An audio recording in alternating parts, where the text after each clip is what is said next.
X yang merupakan apa? Yang merupakan perpotongan Fx dengan apa? Sumbu X. Gitu ya. Jadi kalau saya punya fungsi ini Fx, ini sumbu X nya ya, sumbu X, sumbu Y ini fungsinya, ini fungsinya ini Fx, yang namanya akar persamaan itu nih. Nah ini namanya akar persamaan, perpotongan fungsi ini dengan sumbu X. Cara mencarinya gimana? Cara mencarinya apa tadi? Fx disamakan 0.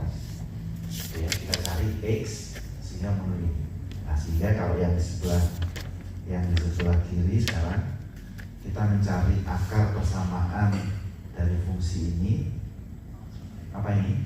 Fx kita sama dengan 0. Ya, jelas ya? Jadi apa? X kuadrat dikurangi 3x dikurangi 18 sama dengan 0. Kemudian karena kuadrat bisa kita buat pemfaktoran ya.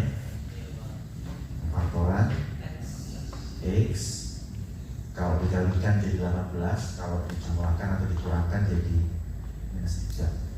Berapa kira-kira? 6 dan 3.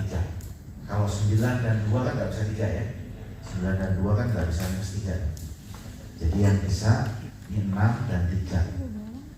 Sekali lagi 18 itu kan bisa 9 kali 2 gitu ya. Tapi kalau 9 dan 2 nggak bisa jadi 3 nih di tengahnya ya. Jadi 6 dan 3 karena minus ini minus 18 ini minus 18 berarti salah satu minus ya. Yang minus yang 6 apa yang 3? Yang 6 karena kalau dijumlahkan supaya minus 3. Jadi X minus 6 X plus 3 sehingga akar persamaannya ya, supaya 0 itu X min 6 sama dengan 0 atau X plus 3 nya sama dengan 0. Kita dapatkan X nya 6 atau X nya berapa? Minus 3. Yang ditanyakan itu adalah S tambah T. Jadi kalau yang satu kita sebut S, yang satu kita sebut T, S tambah T itu berapa? Jadi kalau ini misalkan namanya S, namanya T, S tambah T itu adalah 6 ditambah minus 3 ya, sama dengan 3. Ini ya. Iya, bisa ya? Ini kalau ada yang tahapan yang tidak dipahami, nggak apa-apa ya, kasih tahu ya. Oke, lanjut ya. Pak, mohon izin Pak. Ya. Berarti itu di perkiraannya sampai dicari yang bisa disesuaikan dengan 3 sama 18 ya Pak? Yang mana? Yang di min 6 dengan plus 3 nya. Iya, jadi nah, saya cari tempat kosong. Tadi kan ini ya Mbak ya, X kuadrat dikurangi 3x dikurangi 18 sama dengan 0. Kan kita mau memfaktorkan ya Mbak. Mau saya namanya nggak hafal. Ini X. Nah, nilai ini berapa yang kita masukkan di sini? Ini adalah kalau dikalikan itu harus sama dengan minus 18. Oh. 18 itu kan perkaliannya bisa 18 kali 1. Ini 18 nih. Bisa 9 kali 2. Bisa 6 kali 3. Ini pilihannya kan ini ya. Pilihannya kan 18 kali 1 atau 9 kali 2 atau 6 kali 3. Tetapi kalau dijumlahkan harus dapat minus 3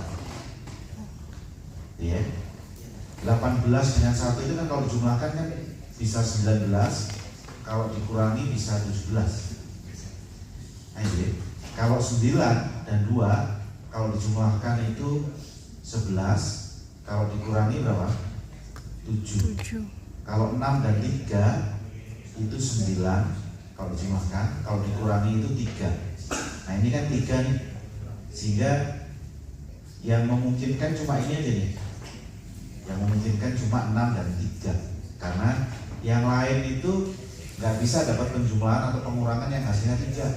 Ini 17, 19, ini kalau nggak 11, 7. Itu ya Mbak ya. Oke, baik Pak. Sehingga pilihannya adalah 6 dan 3, atau 3 dan 6 ya, boleh dibolak-balik sebetulnya, nggak harus. Nah kemudian ini sudah nih, kalau dikalikan kan 18, tapi kan 18 nya minus. Minus itu berarti salah satu harus plus, satunya minus, gitu ya. Karena dijumlahkan harus minus 3, berarti minusnya adanya di 6, plusnya adanya di 3. Karena kalau plus 6 minus 3 begini, misalnya kita balik ya, ini dikalikan dapat minus 18, ini benar nih. Tapi kalau dijumlahkan dapatnya plus 3. 6 ditambah minus 3 kan plus 3 ya, padahal kita perlunya minus 3. Sehingga pilihan yang ini tandanya gini nggak cocok. Oke, Ya baik Pak. yang lain oke. Dan ya. Lanjut ya. Pertanyaan berikutnya, untuk fungsi fx di bawah ini pada nilai x berapa yang merupakan titik minimum? Ini berarti mencari apa? Mencari titik stasioner ya. Masih ingat ya titik stasioner? Nanti sambil mereview. Titik stasioner ada 3 macam, apa aja? Ada 3. Minimum, maksimum, stasiun. Minimum, lokal ini, sama satu lagi apa? Pelana. Titik pelana. Ya, ini cara mencarinya gimana? Gimana? Diturunin Turunannya disama dengan kan 0. 0. Ya, cara mencarinya ya. Kemudian cara mengidentifikasinya, cara identifikasi jenisnya ya. Jenisnya gimana? Turunan kedua. Lihat nilai apa? Turunan kedua. Ya, turunan kedua. Kalau turunan keduanya positif, titik apa? Minimum.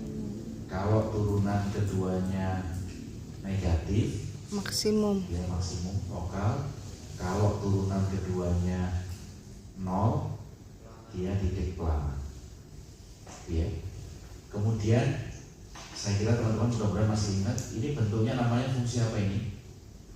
X kuadrat dikurangi 3x dengan 18, fungsi apa namanya? Kuadratik. Kuadratik itu bentuk fungsinya, kurvanya apa namanya? Apa? Parabola.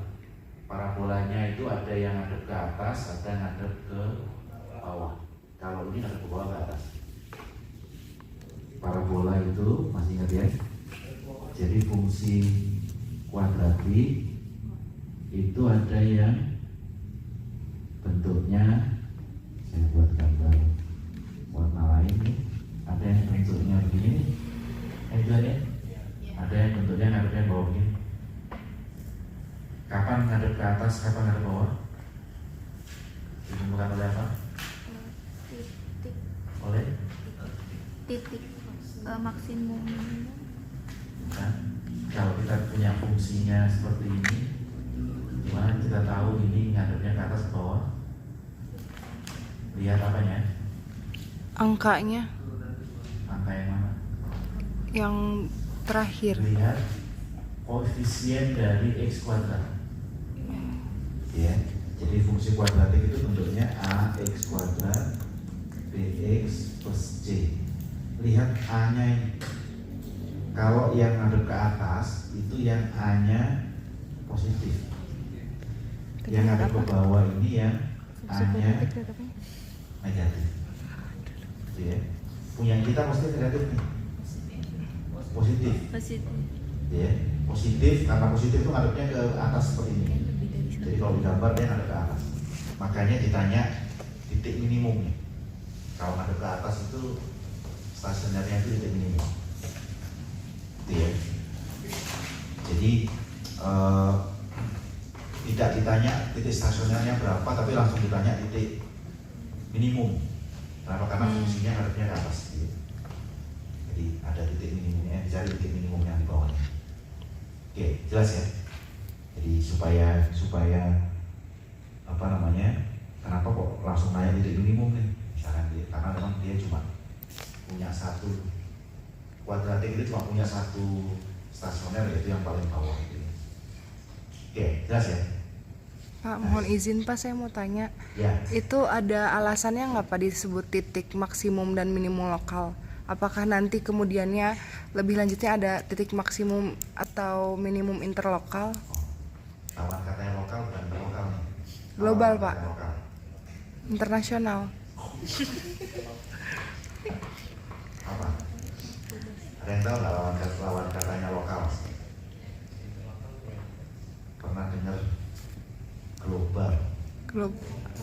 Titik globalnya ada Pak. Ada yang act locally, think globally kan.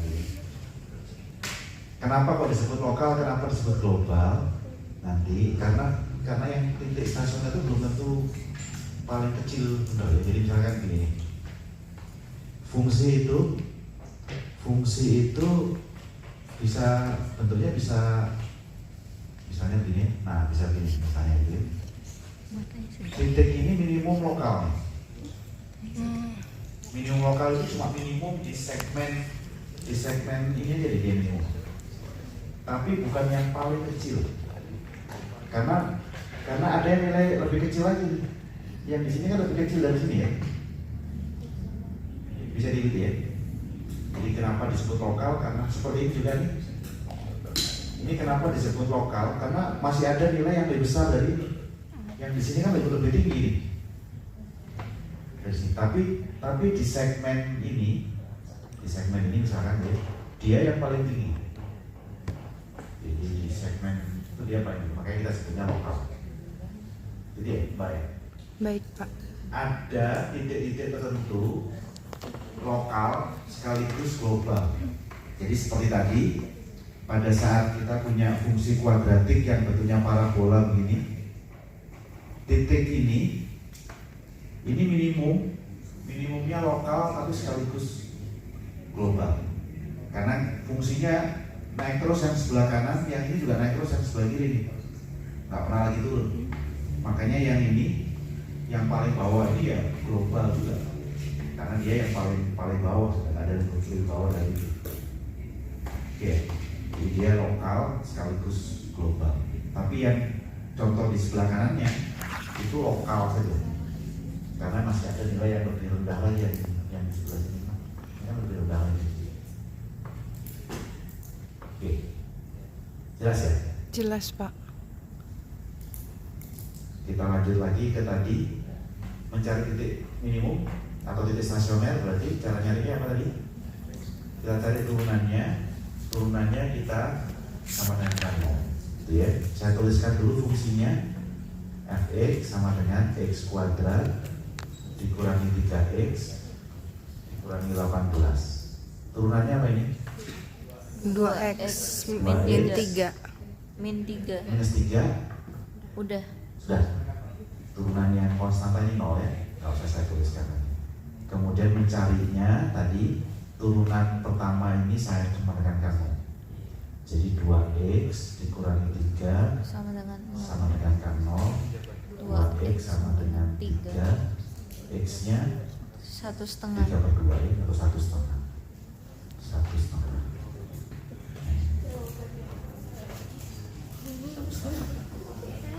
Gitu ya. Salah. Jadi mencari, sekali lagi, mencari titik stasioner itu turunannya kita samakan. Oke, lanjut ya. Dilanjutkan ya. Titik potong, nah tadi yang ditanyakan. Mencari titik potong gimana? Disama dengan kan, ya. Jadi kalau masih ingat ya, titik potong dari dua fungsi, yang satu kita sebut F1 dan F2, ini diperoleh atau kalau mau mencarinya ya, diperoleh dengan cara menyelesaikan persamaan F1 disama dengan F2. Oke, ya.